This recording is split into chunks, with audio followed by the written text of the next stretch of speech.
এই কারণেই এদেরকে বাংলা বিরোধী বলি। কোনো রাম শ্যাম যদু মধু নয়।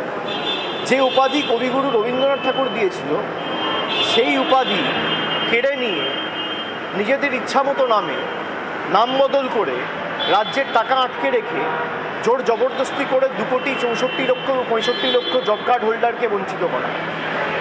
যারা কাজ করেছিল এমন প্রায় 70,00,000-69,00,000 জব কার্ড হোল্ডারের যোগ্য প্রাপ্য পাওনা তারা আটকে রেখেছে।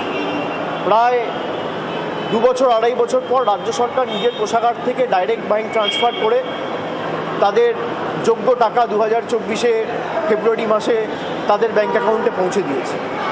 এবং যে উদ্দেশ্য নিয়ে তারা এসআইআর করেছিল পুরোটাই মুখ থুবড়ে পড়েছে।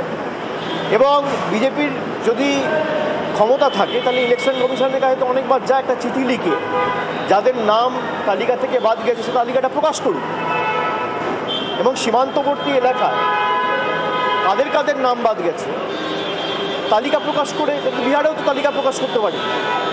আমরা চাই তালিকা প্রকাশ করা, অ্যাকাউন্টেবিলিটি কোথায়? আজকে এসআইআরের কারণে, অপরিকল্পিত এসআইআরের কারণে একের পর এক বিএলও আত্মঘাতী হয়েছে। তারা দায় চাপিয়েছে ইলেকশন কমিশনের উপর। এই বিএলওদের তৃণমূল কংগ্রেস বা আমাদের সরকার অ্যাপয়েন্ট করেনি, এই বিএলওদের অ্যাপয়েন্ট করেছে ইলেকশন কমিশন। আজকে তারা আত্মঘাতী হয়ে দায় করে গেছে ইলেকশন কমিশন।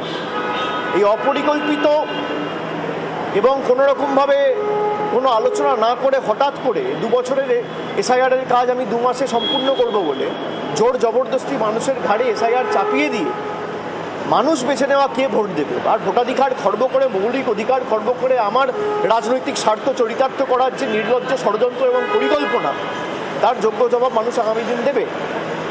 কিন্তু বাংলাকে যেভাবে এরা হেনস্থা করেছে, আমার অনুরোধ থাকবে অন্ততপক্ষে এখানকার বিজেপির নেতা যারা আছে, যারা বাংলায় জন্মেছে, যারা দিল্লির তল্পিবাহক হিসেবে কাজ করছে, দিল্লির চাটুকারিতা না করে, কৃতদাসত্ব না করে আর তল্পিবাহকতা না করে বাংলার ন্যূনতম সম্মানবোধ যদি তাদের থাকে, বাংলার প্রতি ন্যূনতম সম্মানবোধ বা বাংলার প্রতি ন্যূনতম বিবেকবোধ যদি তাদের থাকে, তাহলে অন্ততপক্ষে বাংলাকে বাংলাদেশের সাথে তুলনা করে বাংলাদেশি বলে আমাদের পুরো জাতিটাকে আখ্যায়িত করে 10 কোটি বঙ্গবাসীকে যারা অপমান করেছে তারা কান ধরে মানুষের কাছে ক্ষমা চায়।